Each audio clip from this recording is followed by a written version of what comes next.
militaire ne relève pas d'une cohérence politique. Alors, quels enseignements devons-nous tirer de tout ça? Les répercussions de cette crise, nous devons encore attendre.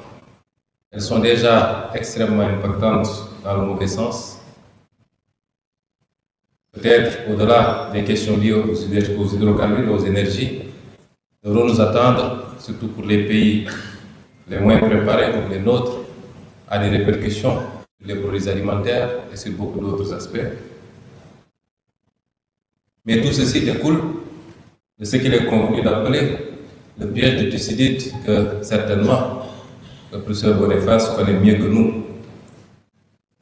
Make America Great Again signifie simplement la prise d'une conscience que la seule superpuissance qu'on était en train de perdre du terrain, pour ne pas dire sa première place face à la montée en puissance d'autres blocs, et particulièrement la Chine. La solution n'est pas celle qui est hésitée aujourd'hui par l'Amérique et par le président Trump. Essayer de réaffirmer sa toute-puissance sur sa zone de rayonnement, notamment l'Europe occidentale, une partie de l'Amérique du Sud et le Golfe, essayer de couper les pistes d'approvisionnement pour asphyxier un concurrent au risque de déstabiliser le monde entier n'est pas la solution. Et les États-Unis eux-mêmes n'échapperont pas aux conséquences extrêmement négatives. Quelles sont ces conséquences? Va-t-on assister à un réarmement de beaucoup de pays asiatiques qui, avec ce qui s'est passé, prennent conscience des limites de la protection américaine?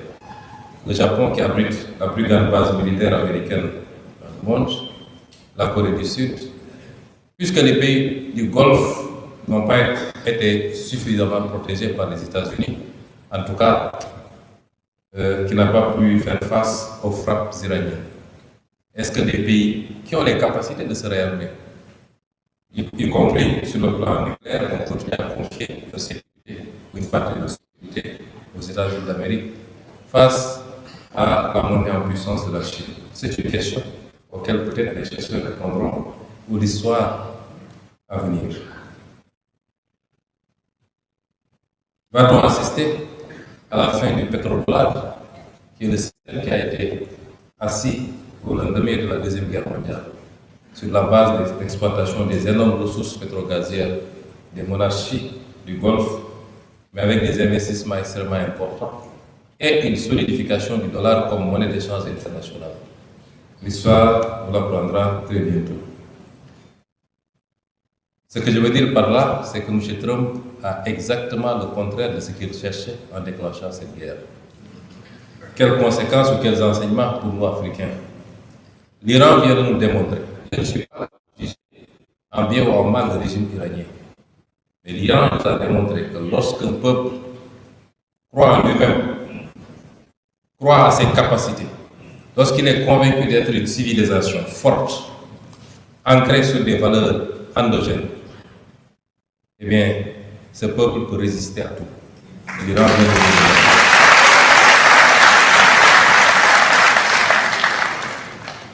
Quel enseignement également pour l'Afrique? J'y reviendrai. Monsieur le Président de l'Assemblée nationale, Monsieur le ministre de la Culture,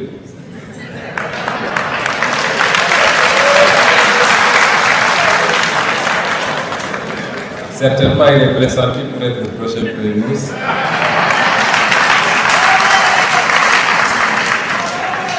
Mesdames et Messieurs les membres du gouvernement, honorables députés, Excellences, Mesdames, Messieurs les ambassadeurs, Monsieur le maire de Dakar, Messieurs les membres du comité scientifique, Monsieur le conférencier Pascal Boniface et vos équipes, Mesdames et Messieurs,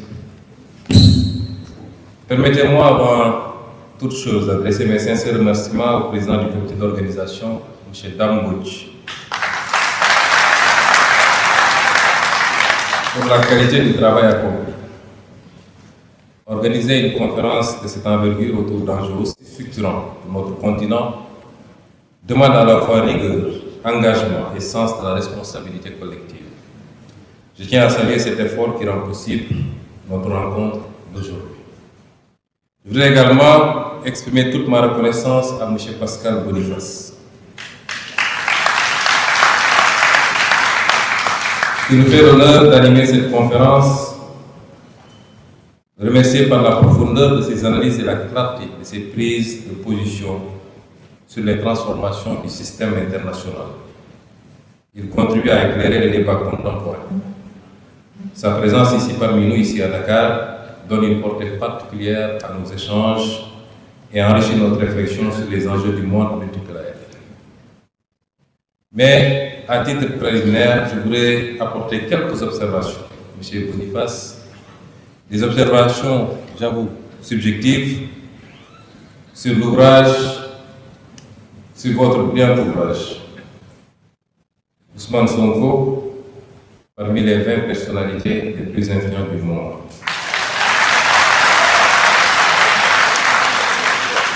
Ma contribution n'ira pas à ce qui a été dit de beau et de positif dans cet ouvrage nous concernant.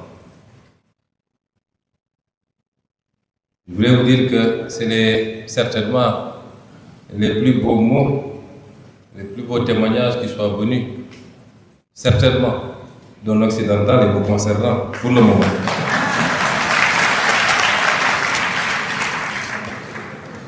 Mais vous me permettrez quelques réflexions subjectives au-delà du titre et des développements.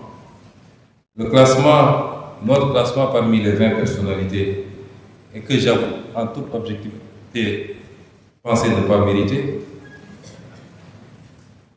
ce classement est peut-être une reconnaissance d'une influence certainement vécue et reconnue par des millions de Sénégalais, d'Africains et peut-être au-delà. Mais derrière le titre et derrière certains aspects du développement se glisse, à mon avis, chez le professeur, subtilement une lecture de Sonko sous le prisme occidental, même modéré, mais le prisme occidental, d'une symbolique, ce prisme d'une symbolique personnalité influente, plutôt qu'un leader d'une lutte historique pour l'émancipation et la souveraineté économique. Évidemment, cela jure avec vos propos de tout à l'heure. Certainement, c'est Madame la coordinatrice et avec laquelle j'aurai peut-être un débat assez sur la question. Celui d'un combat pour une Afrique souveraine, porté par des millions de Sénégalais et d'Africains qui veulent se départir de la tutelle, de toutes les tutelles, et construire un destin libre. En guise d'illustration, le raccourci fait dans l'interprétation du Gatsa-Gatsa. Vous avez repris le terme, et la périphrase, je cite, grammaire politique du parti de son leader, semble tenter de réduire les luttes des Sénégalais qui se sont dressés contre la tyrannie, l'oppression et l'injustice, et d'extirper la légitimité du processus révolutionnaire qui a abouti à la victoire électorale du 24 mars 2024. Non, le Gatsa-Gatsa n'est pas une dérive. C'est l'expression d'un peuple qui a refusé de plier.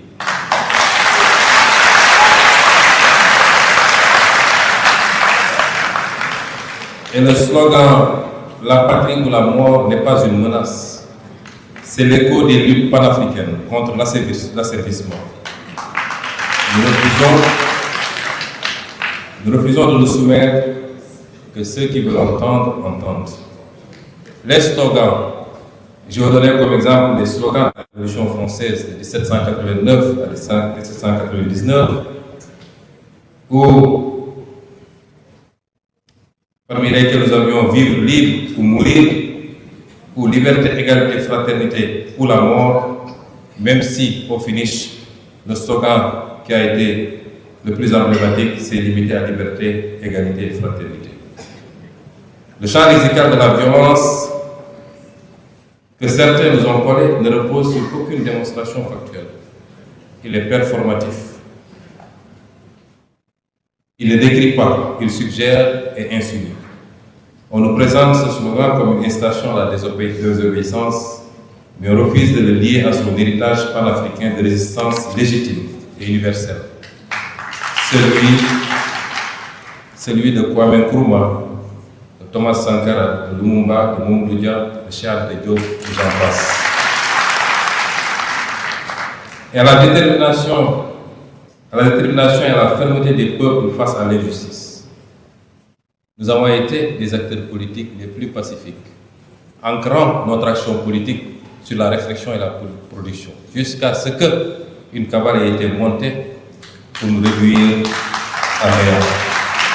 Et c'est seulement à ce moment, que nous sommes érigés, et tout le peuple avec nous, pour débattre. On réduit donc le slogan à une menace pour disqualifier la posture de résistance populaire.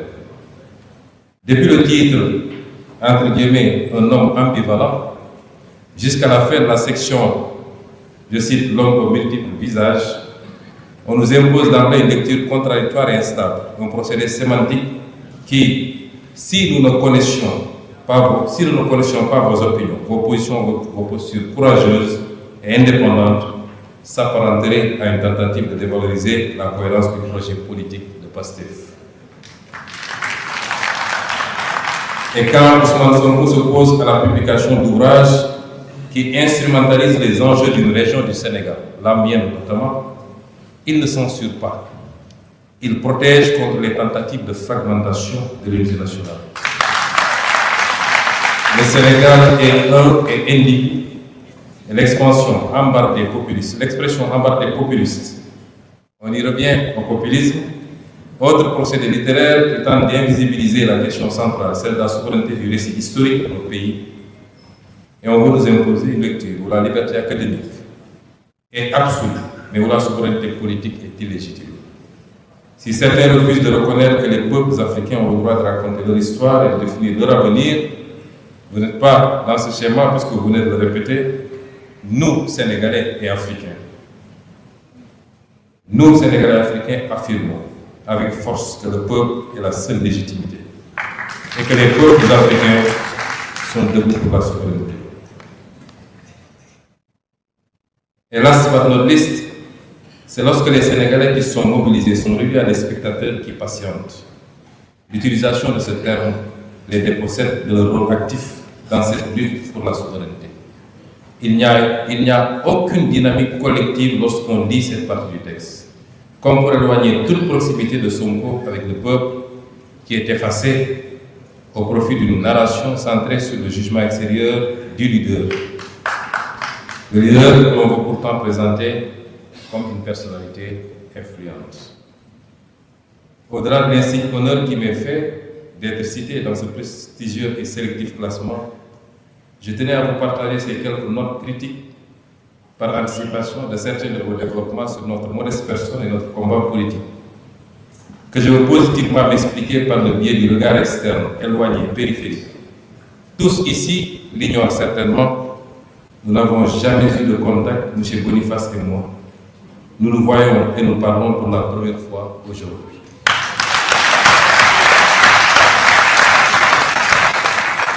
Mesdames et messieurs, cette conférence, intitulée Autonomie, patrimoine et monde multipolaire, l'Afrique à la conquête de sa souveraineté, nous invite à réfléchir ensemble sur la manière dont notre continent peut transformer son héritage en puissance d'avenir. Il est des mots qui circulent avec une telle facilité qu'ils finissent par perdre leur poids. Autonomie, patriotisme, souveraineté. Ils sont devenus familiers, presque confortables, et pourtant, dès que l'on tente de les prendre au sérieux, ils se dérobent, ils résistent, ils obligent. Car enfin, de quoi parlons-nous exactement lorsque nous parlons de souveraineté africaine? Parlons-nous d'un héritage ou d'un chantier, d'un acquis ou d'un manque? Mais avant même de répondre à cette question, encore faut-il s'entendre sur ce que nous appelons l'Afrique. L'Afrique. Quand on parle de l'Afrique, le reste du monde parle de l'Afrique comme si c'était une seule entité, un pays. L'Afrique, c'est 55 États. Parler de l'Afrique n'est jamais un propos neutre. L'Afrique n'est pas seulement un continent. Elle n'est pas seulement une mosaïque d'États, de peuples, de langues, de cultures, ni même une variation infinie de nuances dans la couleur de la peau de ses habitants. Elle est aussi, et peut-être surtout, une position dans le monde, une position façonnée par l'histoire. Ce qui unit l'Afrique n'est pas seulement une essence, c'est une trajectoire, une expérience partagée, faite de grandeur, de rupture et de dépossession. L'Égypte antique, la Nubie, l'empire du Monomotapa, ce ne sont pas des mythes, ce sont des réalités historiques de puissance, de science et d'organisation. Et plus près de nous, pensez à Kanka Moussa, l'empereur du Mali, dont la richesse et le rayonnement ont marqué le monde méditerranéen. Ou à Bakary II, ce souverain malien qui, bien avant les Européens, a traversé l'Atlantique. Mais notre patrimoine ne se limite pas à ces grandes civilisations. Il inclut aussi nos langues, nos savoirs endogènes, nos arts et nos cultures vivantes, qui doivent être valorisés comme levier de souveraineté intellectuelle et économique. Ce rappel n'est pas un détour par le passé. Il permet de comprendre une rupture, car entre ces expériences de puissance et nos réalités contemporaines, un basculement historique s'est opéré. La traite transatlantique a arraché des millions d'hommes et de femmes au continent, désorganisé des sociétés entières et fragilisé des dynamiques économiques et politiques en construction. La colonisation, ensuite, n'a pas seulement imposé une domination politique, elle a restructuré les territoires, orienté les économies vers l'extérieur et inscrit durablement l'Afrique dans une position subordonnée dans le système mondial. C'est cette trajectoire, faite à la fois de puissance et de dépossession, qui éclaire notre situation actuelle. Les pays africains sont aujourd'hui indépendants. Ils ont leur drapeau, leur île, leur constitution. Ils siègent dans les organisations internationales, ils signent des accords, ils votent, mais décident-ils toujours? Cette question n'est pas provocatrice, elle est nécessaire. Comme le rappelait Kwame Nkrumah, l'indépendance politique sans indépendance économique n'est qu'une illusion. Ce que nous avons conquis au XXe siècle, nous ne l'avons pas encore entièrement transformé au XXIe siècle. Mais de quoi parlons-nous précisément? La souveraineté. En ce qui nous concerne, nous ne défendons pas un particularisme étroit, mais une demande de réelle pluralisation de l'universel.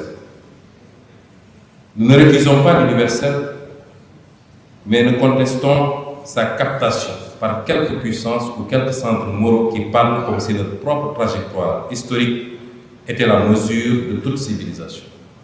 Le monde a trop souvent confondu universel et occidental, normes communes et hiérarchies imposées. Il y a lieu de distinguer clairement souveraineté et fermeture, en ce que la souveraineté consiste à choisir librement ses normes, ses partenaires et ses priorités, sans sortir du dialogue international. Et c'est là le cœur du paradoxe africain, une souveraineté proclamée, mais inachevée. Regardons les faits avec lucidité. Nos économies restent largement extraverties. Nous exportons des matières premières. Nous importons des produits transformés. Nos monnaies, pour certaines, demeurent liées à des architectures héritées de la colonisation. Nos budgets publics sont contraints par la dette. Nos politiques économiques encadrées par des conditionnalités. Nos marges de manœuvre souvent étroites, pour ne pas dire inexistantes. Mais il ne suffit pas de réclamer une souveraineté militaire, monétaire ou diplomatique. Il faut aussi revendiquer le droit de produire ses propres catégories d'analyse, ses propres priorités intellectuelles, ses propres lectures du développement, de la démocratie, de la famille, de la culture, de la sécurité et du progrès.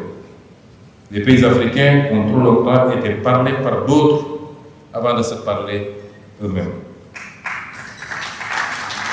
La souveraineté dans ces conditions devient une forme juridique sans épaisseur matérielle, un mot sans pouvoir. La souveraineté devient ainsi une forme juridique sans épaisseur matérielle, un mot sans pouvoir. Instrumentalisée, vidée de sa substance, transformée en rhétorique de légitimation. Or, le patriotisme véritable est tout autre chose. C'est une discipline, une exigence, une capacité collective à accepter des choix difficiles au nom